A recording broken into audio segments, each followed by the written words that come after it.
So yeah, thank you very much, Helena. Thank you very much, everybody, for joining.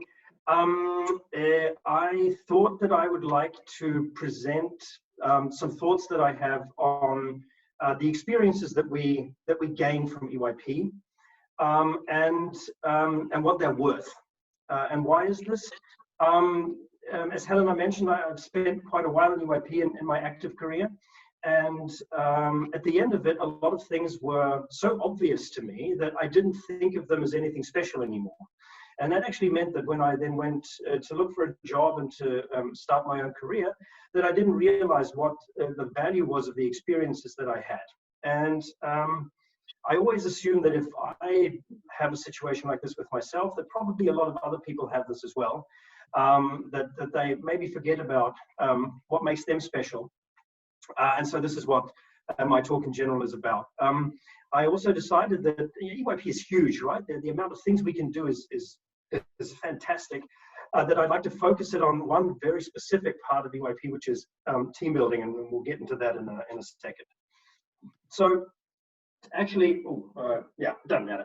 Actually, what you can see here is exactly this. You know, why do I think that this topic is important? Well, because we don't appreciate these experiences that we have. So what do I hope to convey with this session? Well, I hope that you go out of it, and that when you drink your Fassbrause, alcohol-free, obviously, yeah, or whatever you decide to do in your self-isolation, that you have maybe a starting point for reflection for yourselves. What are the special things that I experience? What are the special things that I bring to the table then from my EYP experiences, specifically in the job market? Now, there is a snag in this whole thing. That's, of course, the job market. I do hope that everybody out there is safe. I do hope everybody out there is healthy. I do hope that all of your loved ones are healthy too. But what we're experiencing now is probably the beginning of a pretty serious recession, which means that the job market is not going to make our lives easier. All the more important, I think, that we recognize what makes us unique and what makes us special. So it seems some people still know who I am. Still, a couple of words on myself. My name's Chris Tripp, former EYP alumni from Germany. I now work in a company called CPC. It's a change management consultancy. So I'm in a middle upper leadership position in this organization, responsible for a team of consultants that specifically work on change management, leadership, training, digital training, these kinds of things. You can already see, like, if you see that, it's like, this guy just continued doing EYP, right? This is just EYP stuff for money, yeah? And it's true, like change management, if you look at that and you look at what we do in EYP, it's the same. Leadership, a lot of the stuff that I teach managers now is stuff that I learned in EYP. Training was always my thing in EYP as well. And you said it was over 100 sessions. It was quite a bit over 100 sessions, and this is simply because I was active for quite a long time in EYP, 1998 to 2014, and I took it a bit overboard a couple of years. I was on the German board. I was a GB member. I had the distinct honor to be president of an international session in 2007. Yeah, so I had the great fortune that I was allowed to take on a lot of different roles and have a lot of different experiences in the organization. And what I thought I'd start here with is just listing a couple of things that I'm proud of in the context of EYP. And I do this not because I want to shine a light on myself particularly, a little bit, okay, but not particularly, but mainly because I'd like you guys to also think of what are the things that you are proud of? Like, what are the things that you've done? What impact have you created in EYP, for example, and in the specific surroundings where you say, yeah, you know, that was me. That's something I can be proud of. That's something I can, you know, maybe talk about, maybe use also in a professional setting. And the things that I came up with sort of off the top of my head were 4 things. And the first one is really important for me. I have the great fortune that I do have a lot of friendships that have lasted the test of time, that came out of EYP, and the people that I'm still in close contact with. You'll see what happened with those friendships in the course of this talk as well. So having that network is already something that's very valuable. I don't even know if this exists anymore. I do hope so, because it's amazing. I was the person who invented the direct response sign in GA. We had a session, we called it the Kick It Like EYP session, because it was during the Football World Cup in Germany. And at that, we just tried out some new and different things, and one of them was direct response. Before that, GA was just a lot of people making random comments, and with direct response, it became a little bit more structured.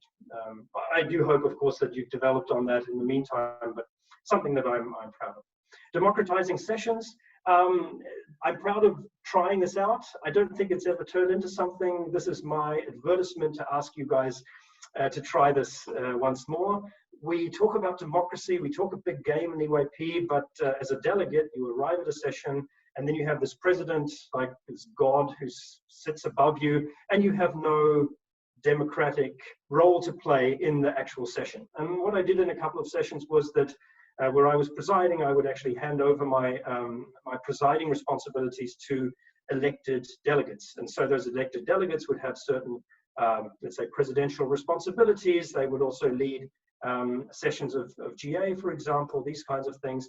And I just found that a very exciting experience, because you got a lot more people actively involved in the process of thinking about what is democracy and how does this work on a session level and so on. So if anybody feels like trying that out, get in contact with me. I can share some experiences when it comes to that. And the last one, the EYP Academy, set up somewhere 2004, 2006. I set this up together with some friends. I see that it's blossomed and developed. And if you find my name anywhere, it'll be probably on the feedback manual. I think that's the only manual I wrote that kind of made it through to 2020. Anyway, so this is me. And again, my main point here is for yourselves, think about what these things are that you're proud of. What are the things that you've done in EYP that you think are valuable and made an impact. Just in case you fall asleep over the next hour, and we all have tough lives at the moment, so this is something that really might happen. Again, one of my key messages, as soon as you hear this, then you can kind of disappear. You really have, like every one of you has really got a lot, like a treasure trove of experiences that EYP has given you. Right? So what I want you to do is think about what those experiences are, and what they are in your case, and then really appreciate them. Right? Don't take them for granted, because this is something that we just tend to do when things become second nature. And in EYP, a lot of things become second nature. And then, of course, maybe you come out of this whole thing and you say, I don't have these experiences. I haven't done this. Well, then my challenge to you is to try things out, experiment, be brave, create those experiences, give yourselves opportunities, and then try things out in the context of EYP, because that's something that I think this organization offers us on a constant basis, spaces where I can have my own experiences. So let's start off. Where do I want to start? I want to show you a very simple model, which I learned in EYP, so maybe you'll all know this already, which maps experiences. And then we'll go through some aspects of EYP based on those, as I said, specifically focusing on team building and on the link to the job market. So this is this model. Luckily, you don't need the bit in the bottom right-hand corner at all, so don't worry about that. Basically, what this says is that there are 3 dimensions of learning. Yeah? Knowledge, skills, attitudes, A, S, and K. Knowledge are things I know, facts, data, approaches, patterns, stuff that we learn in university. And from an employer's point of view, it's good if someone knows something, but that's not the main thing that you're looking for. And my wife worked in recruiting for about 8 years, and they never focused on what people knew, because I can teach you everything you need to know on the job. So it's good if you know something, but it's not the main focus. So then we have skills. Yeah, what can I do? This is things that I've experienced, things that I've done, things that where I can give examples of, where I can tell stories, where I have already performed a task. But it doesn't matter whether I did it well or not. It just matters whether I learn something out of it. And in EYP, we have a ton of these experiences in team building, committee work, GA, working in an organization, and so on and on, so on, so on. You'll see in a second, I made some lists. We're not going to go through them in detail, but I'm sure you'll be able to get this presentation afterwards, where you can go through that. And then we have the attitude level. So things that I believe in, things that are paradigms important to me, approaches to life, the way that I define my own reaction patterns. So for example, the question of how I evaluate passion, basic fundamental underlying values and mindsets. And I'd like to look at a couple of these in the context of going out and looking for a job, or starting a career, or going through your career.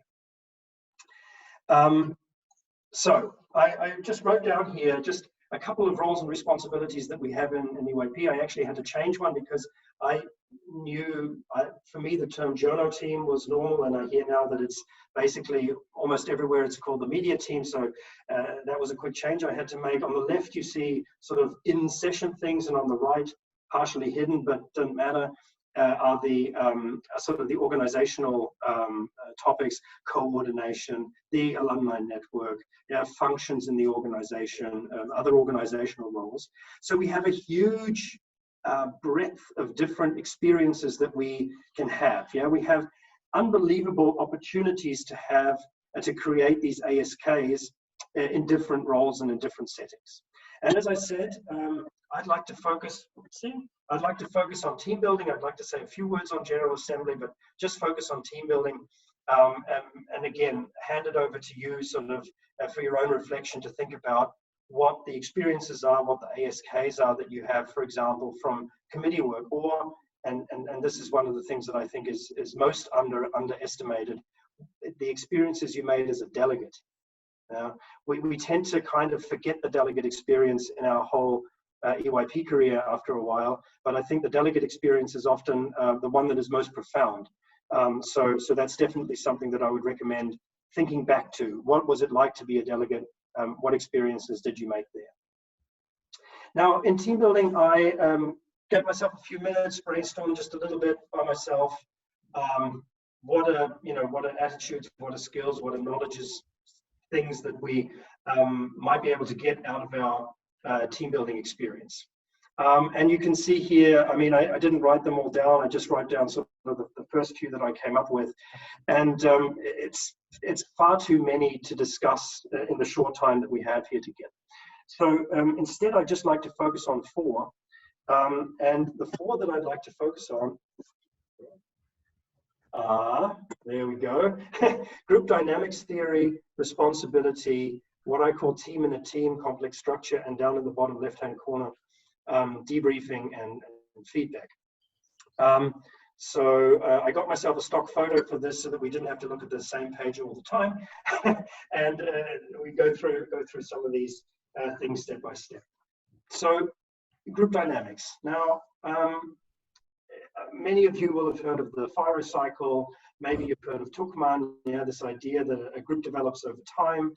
And this is what we do in team building, right? This is our responsibility. This is our task, for example, as chairs, but also as delegates. It's also our responsibility to help move the team forward, to help integrate the team, to help get it into a working mode.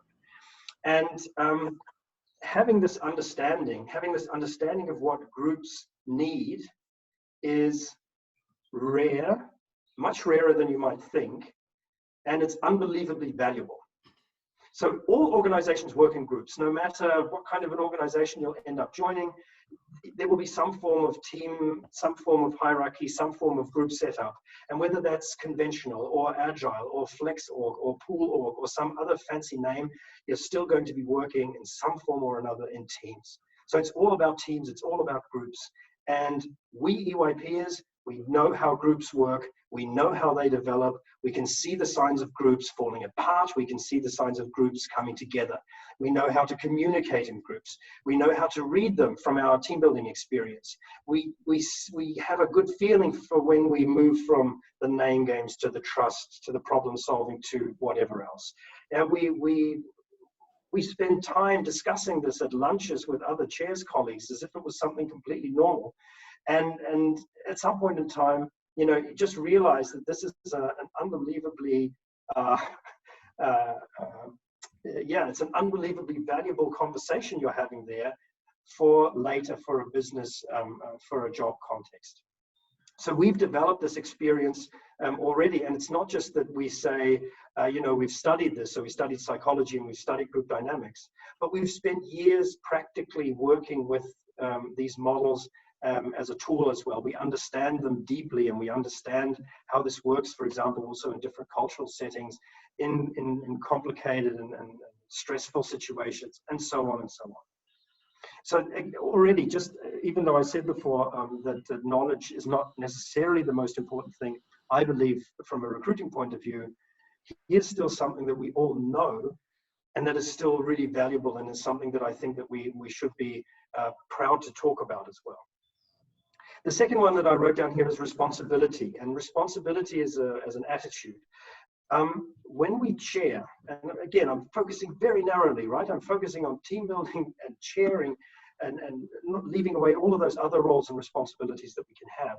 We take on a very intense leadership role. Just imagine you have a 10-day, a 3-day session, 10 people in your committee. You are responsible for 30 days of human experience. And just realizing that a whole month's worth of human life is essentially in your hands is something I think at least is pretty profound. And we don't have a problem at all taking on that responsibility, taking on that leadership, taking on the leadership position to develop a group, to get a group very quickly also into a working mode. We have this way of creating a mindset with our groups, and of doing this all the while focusing also on individuals' personal development as well. And it's not just that, right? We proactively work on integrating groups. And you can imagine how often this happens in business contexts. Yeah, that you will have groups that kind of have an issue with one another, or individuals that have an issue with one another. And we are the people who naturally take on that responsibility to solve these issues. And again, you can't imagine how valuable that is in any kind of a business context, if there are people there, like us, who have no trouble doing that, for whom this is a natural thing to do. And we do this every session. It's just like, so again, something I think that is worth thinking about.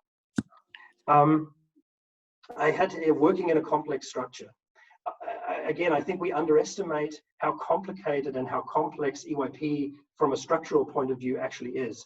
And even if we look at this only from a session perspective, we are leading and we are acting on lots of different levels. We're acting on a committee level, we're acting in the chairs team, we're acting on a session level, we're acting towards the needs of the organizers, the needs of the media team. And here is a differentiation, in my opinion, to a lot of other organizations. I had the good fortune of also, for example, working for Model United Nations, and their organizers, at least in my time, were basically supposed to be the slaves for everybody else. So their needs were not taken into consideration. I think we do this differently in EYP.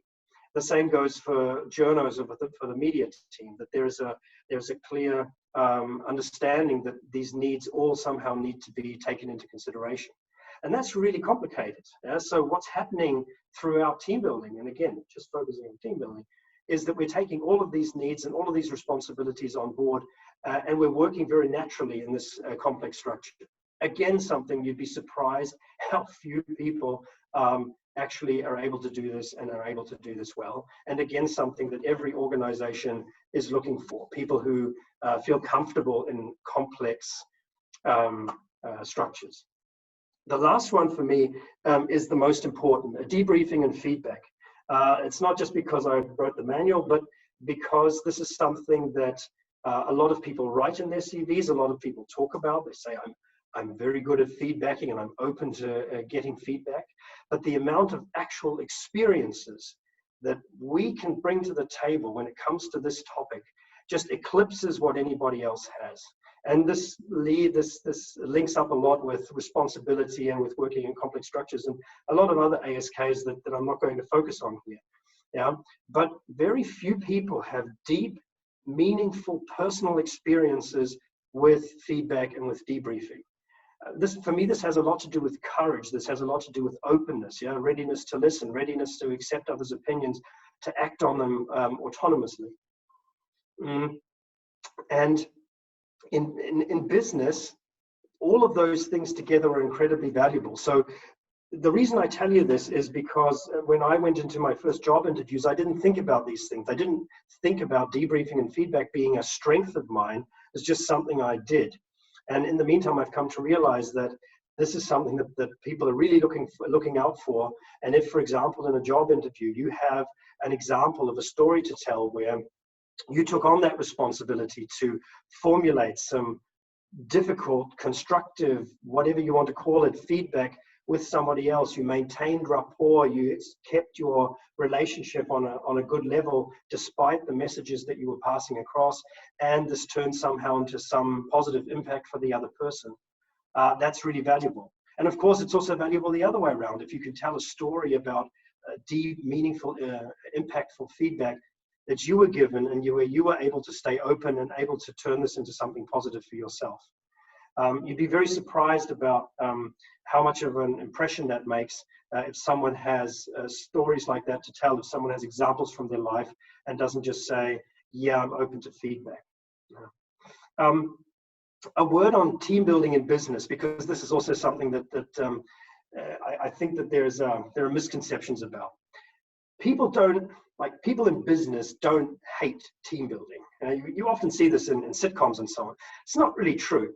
What people don't like is calling a day that they spend together team building. They don't like the title team building. And in the job that I do, I do a lot of team building, but I just don't call it that. I call it, networking or whatever else. And what people love is opportunities to talk to one another about something that's not directly related to their own work. So if me and a colleague get together and we have a setting in which we can discuss something else other than, the stuff we discussed back at the office, then that's something really valuable. So we can use directly our team building experience in any kind of a business setting as well, the actual games and exercises. How do we do this? Well, we simply tweak our exercises so they're a little less obviously, how am I going to call this, childish, right? I mean, some of the games we play, we know, right? It's a bit, happy clappy, and it's things you probably can't really quite do in an EYP, in a business setting.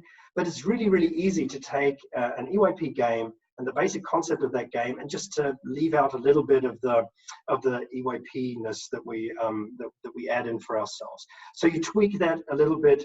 You give people the option to be observers, so that if someone really feels uncomfortable with joining in, that they can stay outside and observe.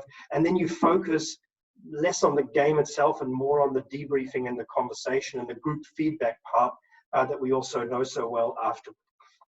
And if we can link this experience, this exercise experience, directly to people's work situation, all the better. And I have never have I experienced anybody not ready to discuss an exercise, right? I've had enough situations where people were like, I don't feel comfortable doing this. But then afterwards, sitting down and reflecting on what they just experienced, never a problem whatsoever. So just a word on team building on a very basic level, because again, it's something I think we kind of take for granted. What we do in team building, right, is we take an object, like any kind of an object, we fill this object with meaning. It's like magic, yeah. We turn it into something incredibly important. Then we let the team work on this object, usually fill it up with negative emotions. So a spider's web, for example, is an object that I fill up with emotions. And then we take the object, I'm not a magician, right? But you know what I mean. We take the object away, and then we discuss whatever it was that we had experienced without the object. So all we're doing is the object is irrelevant. The object is just a catalyzer for the experience, and it's just a catalyzer for the conversation, the reflection, the feedback, the discussion that we have together afterwards. And if you think about all team building games basically work like this, especially if you want to have a conversation at the end, that you have some kind of an external object put in, you do something with it, you take it out, and then you talk about what you just did. Because I just said Spider's Web, right? Spider's Web is a game, like it's the horror version of team building in all sitcoms. But just imagine you didn't have a Spider's Web on like two trees, but you put it on the ground, so it's flat. And you said people have to walk into the Spider's Web, but they're only allowed to, like, whenever they use a hole, then it's gone, and you have to get all the people in somehow. There's something like that. I don't know. The point is, you've taken out a little bit of the childishness, you've taken out a little bit of the physical contact, which is often a bit tricky in business contexts, but you've still got a problem that people can solve, and afterwards you leave the object to the side, which in this case is the flat Spider's Web, and the web itself is still cool, obviously. It's still something new, it's still something different, but what you're left with is the impact that you had anyway. And in all of this, you can see you're taking on responsibility, you're working in a complex structure, you're giving and receiving feedback in EYP. We're doing this in culturally sensitive surroundings often, and often in a non-native, not in our native language. And it's truly astounding what we are doing sort of on a regular basis. And if you then break this down into a business context, how easy it becomes. You may ask, when do you have opportunities to do this? And my answer to that is all the time, because an object can also be a bottle of beer. So if I'm standing around at an evening gathering with my colleagues, then I can turn this bottle of beer into a team building exercise. I don't call it a team building exercise, but we end up having a good time anyway. I intend on, first of all, it's not a bottle of beer, as I said, I intend on turning it into an empty bottle. That's sort of my plan. Now, one thing that's in this context, and so I have a lot of things that I find really important, but one thing that I think is really important as well is that a lot of people that I experienced at EYP, especially when it came to team building, they said, God, I just have to get through team building and then, committee work, and I can do my thing as a chair. Team building is it's really tough. It's not me. I'm not good at this. And I'd like to point out that whenever you say a thing like that, what you're doing is you're comparing yourself to experts. Yeah? Every EYPer is an expert in team building because this is a fundamental EYP experience.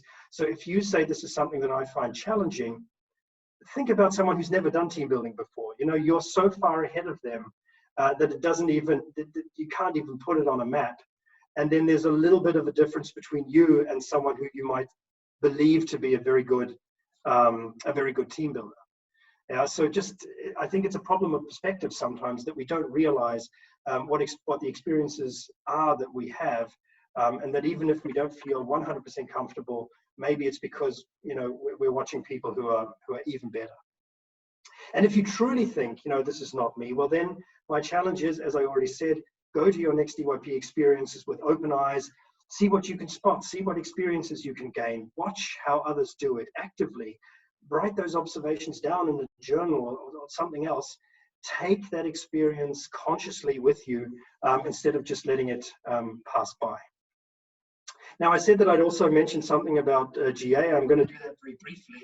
I wanted to write down a list of things, and in the end I just thought, nah, because a GA is so underappreciated in EYP from an experience point of view, I think. But if you think about it, the whole friggin' experience is unbelievable. It's something that we have that just so many other organizations and so many other people don't. This starts from knowing the rules of the game, standing up in front of a large audience, voicing your own personal opinion, guiding a mass discussion, being sort of the umpire of this intense setting, but dealing flexibly with interventions, dealing flexibly and professionally with surprises that pop up. And I'd like to give you an example, because I was talking with one of my friends a few days ago who works in a very formal setting, like a diplomatic setting. It's not diplomatic setting, but something like that. And she was asked to chair a panel, like a discussion among 60 top world-class experts in their field, and this through digital means like we have now. And nobody had a clue of how to do this. And she told people, okay, I'm going to ask you all to write a little placard, and if you want to be heard, you hold up your placard, and then I know that, you want to be heard, and then I'll call you up. And she facilitated this thing exactly the same way that we facilitate general assemblies. It's like, and if you think about that, it's like, we're like, it's a very special niche kind of experience that we have there. No, it is not. It is something that you can really profoundly, you can really utilize in a lot of different business settings as well. So once again, as I said, this starts from the delegate experience of standing up and voicing your opinion in front of a large group of people, and goes all the way through to presiding a session and dealing with interventions and points of order and this kind of thing. So I've talked about a lot of different individual examples, and let's just make sure that we don't lose sight of the forest here for all the trees. I went through quite a few jobs and experiences over the past 10 years, and I'm a lawyer, right? Officially, sort of. So I worked in law, I worked in public administration and international diplomacy. I was a state prosecutor for a brief period. I was a human resource professional. I was an energy management expert. Don't ask me why they thought that I could do that. I am a training expert. I'm a change management expert, and I'm now also I'd call it a co-entrepreneur and leader in my current company. And in every single one of these EYP experiences helped me like really, really significantly. So again, take a step back and just have a look at that treasure trove of experiences that you made in your time in EYP, and see what examples you have, and try and work them out for yourselves. Now, my wife got to know me while I was still in EYP. She got to experience EYP a little bit. She's not an EYPer herself, but I asked her last night what she thinks are valuable ASKs that EYPers have. And I'm just going to show you the list. Like, she didn't miss a beat when she went through this. It looks like this. And we're not going to go through this, as I said, but if you want to have a look at that afterwards when you get the slides. But the bottom line is that from an external perspective, it's very easy to quickly see all of those amazing attitudes, skills, and knowledge that you get throughout your career in EYP. Even if this is written by someone or put together by someone who's not an EYPer themselves. So what I wanted to offer then is a couple of sort of in general, a couple of, let's say, a little bit more hidden ASKs, a little bit beyond the team building perspective as well. And here they are. What I did was I asked a whole group of my old friends to just tell me what surprising experiences have been very useful for them in their business context that they got from EYP. And again, I'd just like to pick out a few. We have on the right email writing. Yeah, like I write this guy who's been incredibly successful in his career, and he says, yeah, I didn't know how to write emails beforehand, and I learned how to express myself clearly, diplomatically, how to get my point across, and I did this in EYP. Yeah. Another one, maybe it sounds a bit sinister, but reading and manipulating organizations. Understanding how organizations work and what you need to do to change and to move an organization, to transform an organization forward. My personal favorite is emotional resilience. I think EYPers traditionally have this idealism that we see here in the middle as well. We burn for whatever it is that we burned for EYP. And we wanted to develop things, and we wanted to change things, and every now and again something didn't work out, and we had to deal with that on an emotional level, that this was something that we were very passionate about, but it still didn't work the way that we wanted to. And that's a great resource, that's a great experience that we have there, that we've learned to deal with this, because again, in business, but not just in business, in NGOs, in politics, in all fields, if you have a person standing in front of you who is really convinced and convincing when it comes to their topics, if they burn for their issue, that's what you're looking for. You're looking for people who have that passion. And the problem with people who have a lot of passion is that they often, I don't want to use the word lightly, and I don't mean it in this way, but they burn out, right? They run against too many walls, and then somehow they just, deflate. And I think this is an experience that most of us will have made in EYP at some point in time, that there was something we burned for and we ran into that wall. But having that experience means that in a business context, we're just simply a lot more resilient when it comes to those kinds of experiences. You can see here quite a number of other ones. And actually, what I did, and I don't intend on going into this here, but in the backup to this slide said, yes, I'm a consultant. We always have a backup. I just put in the full responses that some other people gave me who had some other thoughts on these surprising or hidden experiences that they had made. And I think that there are a lot of things in there that sound mundane in the first step, and then become very profound when you think about how they might have changed you. In the bottom right-hand corner here, you can see working with diverse people, and this person said that their whole understanding, they work now in diversity, and they said that their whole understanding of what diversity means and the value of diversity, that all of this comes from EYP. And again, trust me, there are very few people who have an experience similar to ours when it comes to diversity, when it comes to understanding what that value is. So to give us also a little bit of time for discussion and debate and questions, just quick conclusion basically from my side. What are the things that I'd like you to have taken with you from this whole thing? The first thing is that that sentence doesn't make any sense, does it? Doesn't matter. The sentence is supposed to read that many experiences that we have made in EYP are experiences that maybe we have not yet appreciated.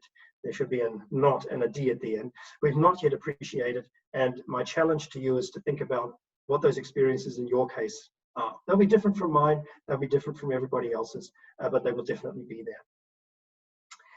The second one is then, if you do have the feeling that that there are things that you might still want to experience or might still have, then make those opportunities for yourself. If you're no longer active in EYP, there are opportunities like this one. Yeah, get in front of a camera and then hold a little talk like this. That is an experience too. Join the mentoring program. Join all the other opportunities that EYP provides us as alumni now as well. Take those experiences, take them, actively, take them consciously, and do something with them, so that in the end, they make your life, your business life, a little bit easier, and possibly make it a little bit easier also to present yourself if you're applying for a new job somewhere else.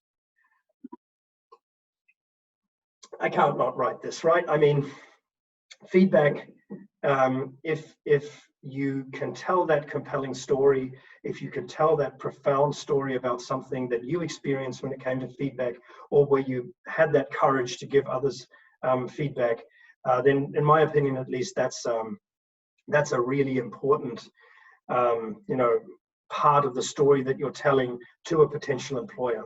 And also, if you're already safely in a job somewhere, that this is something that you can use everywhere and all the time, and again, in both directions. I mentioned this already, but I do think it's a really important thing that you don't compare yourself to other EYP experts because you just misrepresent the experiences that you've made if you compare yourself to someone who maybe made a few more or has a few deeper insights. And you're definitely far ahead of the curve on a lot of the things that that I've just mentioned now. And the last one is also my a little sentence that I have.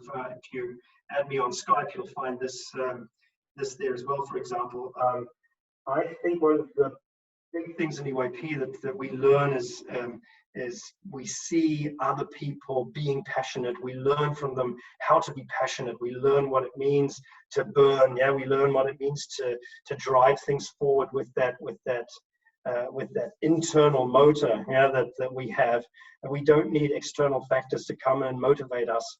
And again, in a business context, this is unbelievably valuable.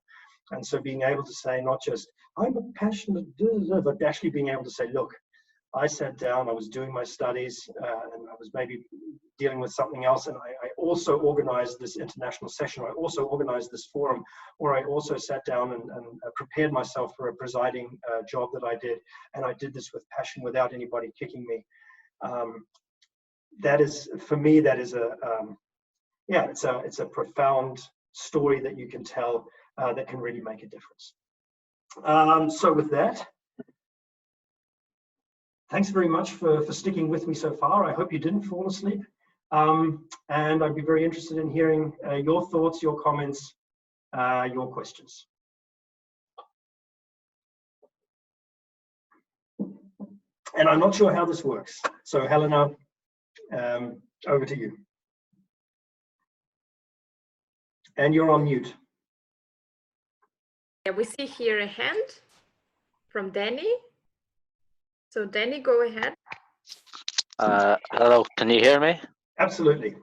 Okay, perfect. Hi, Chris. I've only been a delegate so far, and I'm about to become an official soon, I hope. And I was wondering for chairing about making delegates comfortable for team building. Say, would it be better to have a laissez-faire type of leadership, or to be a strong leader? Be you. It's a stupid answer, right? But I'm going to say it anyway. So if you look at the way group dynamics works, where you start off with individuals, like the experiences that you've made so far, right? You'd come to this new team, you know absolutely nobody in this round, and then this terrifying moment happens where you're all standing in a circle, and there's two people on the other side of the circle, and they start talking to each other. And it's like, do they know each other?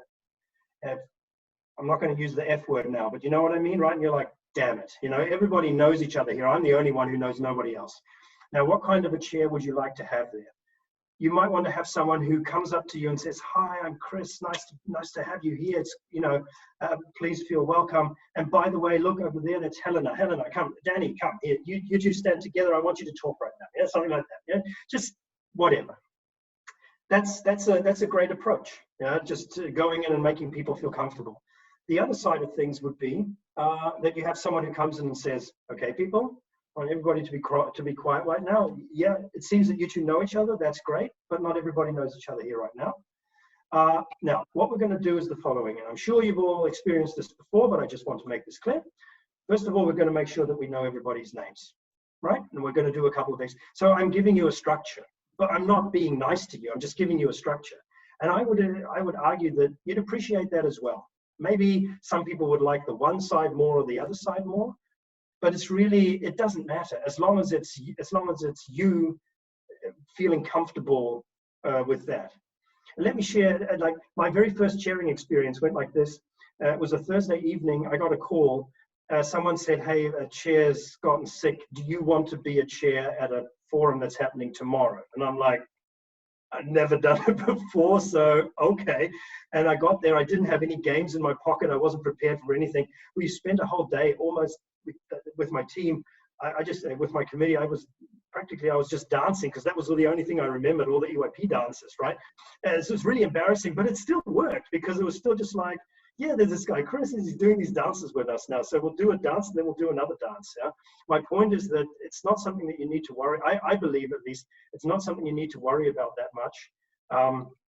As long as you personally feel comfortable, and in the group context, you say that it's you take on that responsibility that I was talking about. Yeah? That you don't say, it'll figure itself out, or I don't care, but that you actually show that you're invested in this as well. Does that help? I know it's sort of a... Yeah, it does. And I do have to say, I love direct responses, so fair play to you. You can't imagine what GA was like before this amazing event. Exactly, it makes it. All right, thank you. Thanks.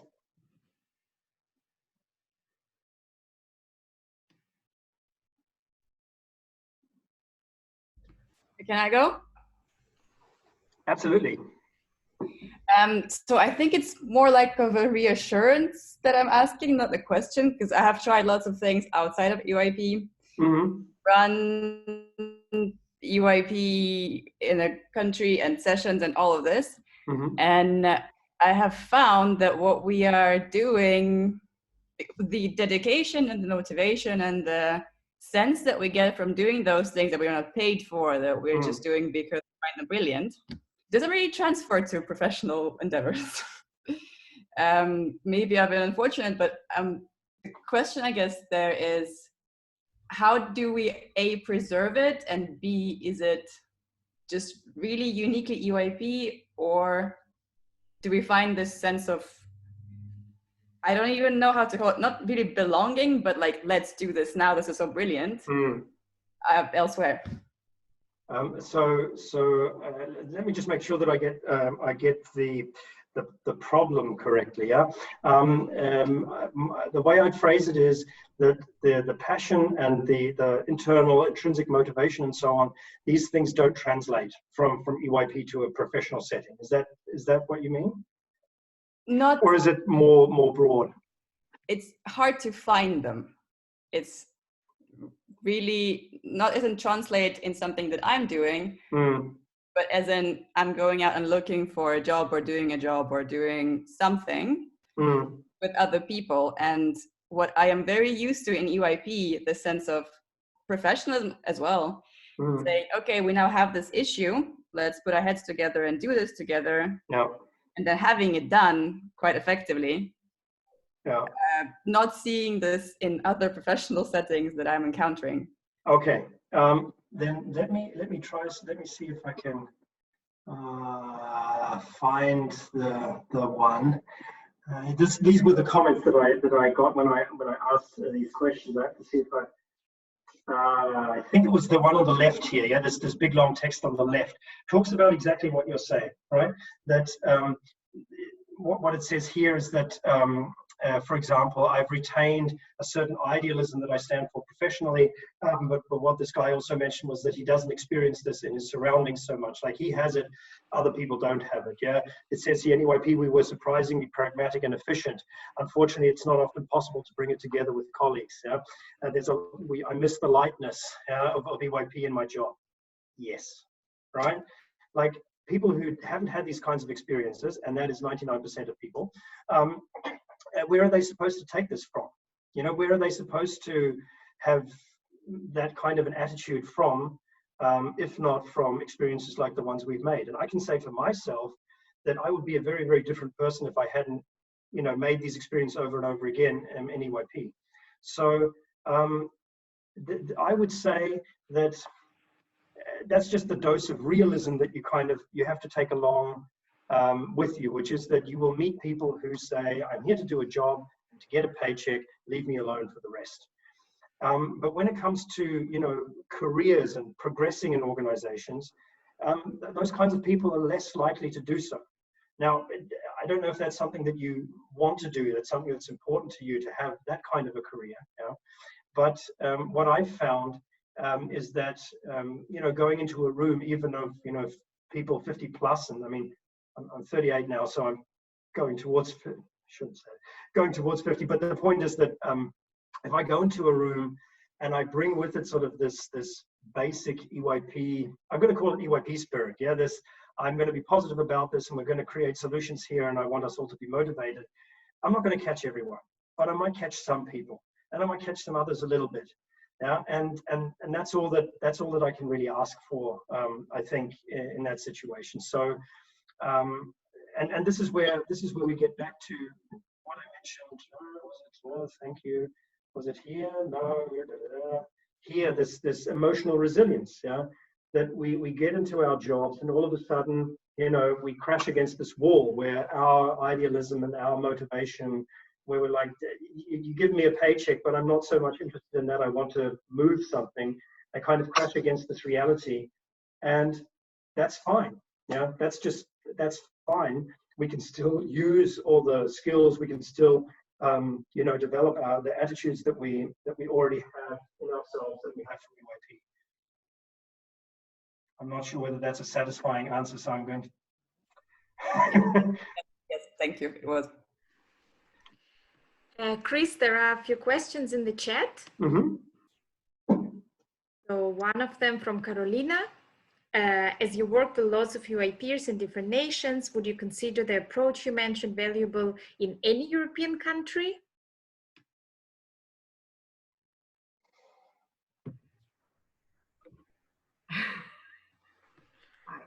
Yes. Yes. Yes, but it's going to be different everywhere, right? So if I say that here, sort of what my fundamental message is, you know, take those experiences that you have and appreciate them. Absolutely, right?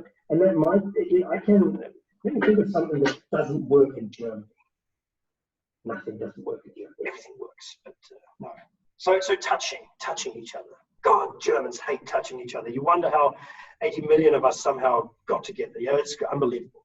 Now, that means I can't do exercises in any kind of a setting where I'm very careful and cautious with doing exercises where I ask people to touch each other. I'm sure this is the same in many other places. Yeah, in Finland, this would never fly either. But I have like 100 other games. I have 100 other exercises. I can develop, as I said, I can develop an exercise out of a beer bottle, and you can too. So whether this is in Romania or Portugal or wherever, I think that this is something that you can use. Feedback is very culturally different in different countries, but having the courage to, you know, say something, I think is something that, or I'm going to guess is something that is appreciated in almost all countries. The way you say it is a little bit different. Yeah? The Cypriot way of giving feedback is going to be a little bit different from the Ukrainian, is going to be a little bit different from the Luxembourgian. And this topic of passion, passion also manifests itself in different ways. You know? I had a very passionate Finn sitting next to me in a car once, and he was silent for 45 minutes. And then he said, "Chris, I enjoy working with you." And that was it. But it was like, oh, shivers. Yeah, it was unbelievable. So you don't have to be passionate like I am now in front of the camera, wobbling around with my hands and so on. But you can adapt all of the things that you learned in EYP to your respective setting, cultural or professional. I'm very convinced of that, yes. May I say something? Hi, Chris. I'm Carolina. Hi. Yeah, probably I agree with you, even if, as Anastasia said before, I think it differs a little bit in the job environment. Yeah. And what I've noticed is that I could actually put my EYP experience and share it as much a lot, like in those environments where I was the boss, like I was like leading the group. And so in those cases I had like some space of maneuver to decide how to cooperate with people and to make them a group. But that's because it was coming from the higher level. While if you're like in a medium position, is rather more difficult. I felt this way, at least. And you're absolutely right. And think about how difficult it is for people who don't have our experience. That's kind of my point, right? So team building is a very specific task. Yeah. So that's maybe team building isn't even the right topic to be talking about, but just take committee work. Yeah? The facilitation experience that we have of how to get a group to work together. How do we get quiet people to talk? How do we get loud people to shut up? How do we get people to come together and have a consensus? I would say about 20% of my job is training other people how to be moderators, training other people how to facilitate. Now, not always formally, it's not always come together in a training course and we do this, but showing other people how to do it. And all I tell them is the stuff that we learned in EYP and that you find in all of the chairs books. Not quite, but almost, yeah. And yes, you're right. Sometimes you're going to have to wait a little bit. Yeah, you're not going to get the opportunity to to use all of these experiences necessarily on day one.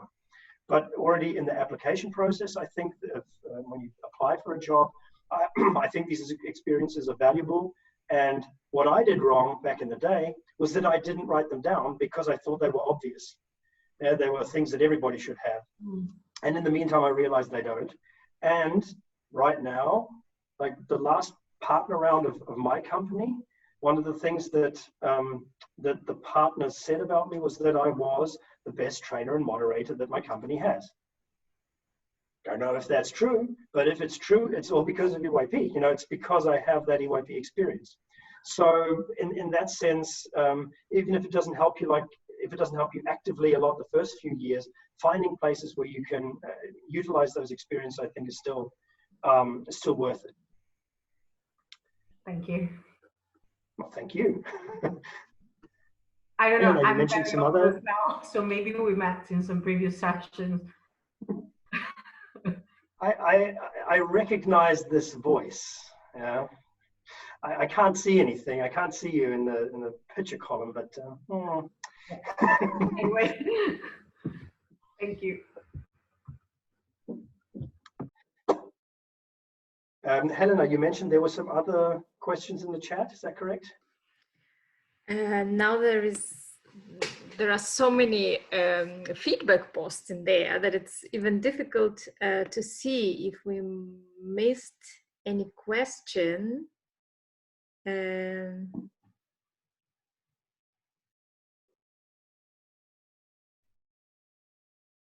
Well, while you're looking, and because it's pretty much 9 o'clock and we don't want to waste too much time, I'd like to use the opportunity to make a little bit of an advertisement as well. And Helena, we haven't really talked about this yet, but kind of. I do intend on holding another little talk like this about the stuff that I do at work, which is change management. And basically the change management and EYP, like all of the things we do in EYP equals this thing that I earn my money with now. So anybody who's interested in change management, what that is, how that works, and how that relates back to all of these experiences that we make in EYP. I'm not exactly sure yet when we're going to do this, but I'd be really happy if you would join again then. Yes, thank you for offering. And I found a question. So question comes from Moritz. What is an effective way of making people that haven't experienced what we have and understand why the skills, attitudes, knowledge gained through EYP are valuable, especially in terms of achieving this understanding for partners and sponsors? So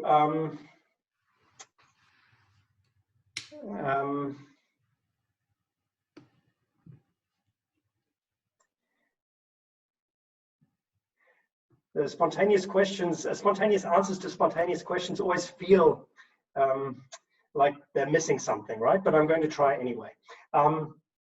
The way I did it was I just offered my my support, offered my suggestions at any point in time when I thought I could. From the beginning, when I started work, my first main job, so to speak, was working at Deutsche Telekom, which is a big telecommunications company that works across Europe, and I set up like employees train other employees organization in the organization. I just said, okay, whoever wants to can join these little training courses that I'm going to do, because training is something that I feel passionately about. In my team, whenever there was a team meeting, I tried to be as constructive as I could from my delegate experience. And you just mentioned partners and sponsors. Now in the job that I have, a lot of it is about client centricity, focusing on the client's needs. This is what we learn when we learn how to deal with partners and sponsors as well, how to work in formal settings, all these kinds of things. And I just tried to, you know, consciously go through my work experience, like through my working day, looking for places where I could offer something that nobody else could offer because I had that experience. Yeah. Now that's not to say that nobody else was any good at, you know, moderating our weekly team meetings. Yeah, that's not what I mean, but whenever I moderated them, they were a little bit different, which meant that it became more interesting and more active and so on. And when it was my job to go out and represent the company with potential clients, for example, and I took my experience from fundraising in EYP, it was a little bit different, and that made it interesting and that made it memorable, right? So what you can't do, you can't force it on anybody. You know, I have a young colleague right now who's trying to force his experience on me, and it pisses me off. But so don't do that, right? But I know what he can do, and I'm trying, because I know this, I'm trying to give him spaces where he can use those experiences for us. And in most organizations, I would say, you will find that space. You know? Not going to happen straight away. It's not going to happen tomorrow. But the first step is realizing what those strengths, what those ASKs are that you have. And when it comes to, you ask about convincing. So I don't think we can convince anybody of anything. I don't think that's a thing, because like I was never convinced of anything. I convinced myself in a long and painful process of all sorts of things, right? So showing people that I'm successful at something, that's the best way to convince anybody that whatever you have and whatever you can bring to the table is valuable. And yes, sometimes it takes a bit of time to have those opportunities to, you know, to show that.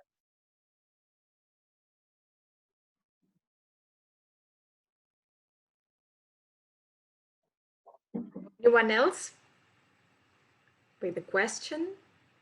I wanted to ask regarding team building in companies and in like professional life, because I've been thinking about it quite a lot actually lately. And one like problem or something that I have is in an EYP setting, you kind of expect the delegates to come as strangers. So you always start from the beginning, name games, and then like follow the process from there. But in a business setting, I guess usually, or like most of the time, when you get into a leadership position, the team you're going to work with is already at some stage of like group development. So how do you go about team building? Surprisingly, if you're in a business setting in a team, you know the other people's names. So you don't need the name games, but let's see. Okay, this is a used piece of flip chart, yeah, but I'm going to use it anyway. I don't know if this is an exercise that I, it's a bit low, that I do a lot in business contexts with people that already know each other. So I get people to take like an A4 piece of paper, write their name on it, and then they're sitting in a circle, they pass it to the next person, right? And then it's like, okay, you have 20 seconds to draw the person's nose, who's on the, whose name is on the piece of paper. You probably can't see it, but I drew a nose. And then it's like, okay, now hand it over, hand it on. Now you have 20 seconds for the eyes. And they go, draw the eyes. And then they draw the eyes. And it's always different names, right? So first I'm getting Helena's, then I'm getting Anastasia's, then I'm getting Carolina's, and I'm always getting different ones. And then in the end I have the mouth, and then I have the face, and I have the hair, and I have the ears. And in the end I get this catastrophic picture. And then I just say, okay, hand the picture back to the person whose name is on there, and please, you know, apologize for this terrible picture. I'm very sorry, and it's all very fun, yeah. And then I just say, okay, everybody has their picture, and I'm going to ask you to just tell something about yourself that fits with this picture that you've got, yeah, something. So just because we're in a business context doesn't mean we know each other a lot, yeah, and we can still learn something about each other on a very basic level. The two other things I would say, on just an example of one exercise, you can like take any EYP exercise and you can somehow turn it into something that's still appropriate, in my opinion. The second thing is you don't have to be a leader to do this, right? Because as I mentioned, team building is about the conversation about something. So we do an exercise, but the exercise is only the catalyst for the discussion that we have afterwards. I always thought that team building mostly happened in coffee breaks, and not the actual exercise is not, you know, that's not the team building, it's the talking about it afterwards and laughing and cringing and, oh, we should have done this and so on. So if I'm just a normal, you know, member of a team, I can still like sneakily, underhandedly team build myself with everybody else. Yeah, go up to people, have conversations, be transparent about your thoughts, share them with others. Again, culturally might be different in some countries, the things that you can do there, but there are a lot of things that you can do that don't involve saying, okay, we have half an hour to do this exercise now. And the third thing in this whole context, so you don't have to be a leader. There are a lot of exercises that you can do. And the ones, my personal recommendation, if you do get into a situation where you can use team building in like a business context, is really just to do what you did in EYP before, which is you take the people as they are, and they are all new to the situation. They're not new to each other, but they're new in this situation. Yeah, they've never done team building, and if they've done team building, they've never done it the way that you're going to be doing it. So they are at the starting point in group dynamics as well. If that's not quite clear, as an example, I have, like, my best friend and me, we're very open. We've had a lot of experiences with each other. So we're at the end of this group dynamic cycle, me and him. But a couple of years ago, I went on holiday with him and his wife and me and my wife. And this was a very, very different and new situation. And we ended up sort of starting at the beginning of this group dynamic process again. And it was like, can I tell his wife that we don't have tea because we didn't buy any? Yeah, and that sort of thing. So you get my point, right? If you put a team that knows each other well into a completely new setting, they have to go through that group process as well. So I think you're still going to be able to somehow apply the things that you learned. Not one-to-one. It's not about one-to-one, but apply them. You still can. Thank you. Let's go for one last question. Good. If we have one. I'm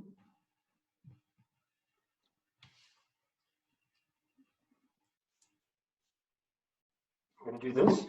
So, if I can again. Yes. We talked a lot about very positive things that we took out of EYP, of which there are many. But what would be a negative thing that we get from this, that we, maybe in your experience or from your generation, was there something that we learned we should steer clear from?